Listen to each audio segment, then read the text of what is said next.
నీ జీవితంలో గుండెల్లో ఒకటి పెట్టుకొని నోటితో ఒకటి మాట్లాడడం నువ్వు ప్రారంభించావంటే నువ్వు సాతాను కబంధ హస్తాల్లో పడతావనే సంగతి వాస్తవం. రాసు పెట్టుకొని స్టాంప్ వేసి నేను సంతకం పెడతా. గుండెల్లో ఒకటి ఉంచుకొని, హృదయంలో ఒకటి ఉంచుకొని పైకి నోటితో ఇంకొకటి మాట్లాడి అలవాటు చేసుకుంటే ప్రభువైన యేసుక్రీస్తు ఏమన్నా తెలుసా?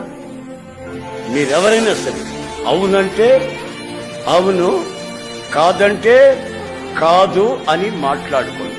వాటికి మించినవి ఏమైనా ఉంటే అవన్నీ సాతాను నుండి పుట్టాయి. సాతాను నుండి పుట్టాయి.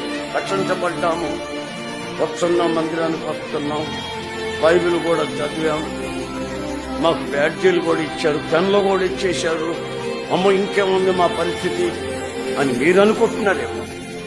కానీ లోపల ఒకటి బయటకు ఒకటి. హిమము వలె నీవు ప్రకాశించాలని, హిమములాగా నీవు తేట తెల్లగా పవిత్రపరచబడాలని, ఆ పవిత్రతని నీలో కోరుకుంటున్న దేవుడు చెప్తున్నాడు, నీ అంతరంగమందు దాచబడిన సంగతి ఏమీ ఉండకూడదు.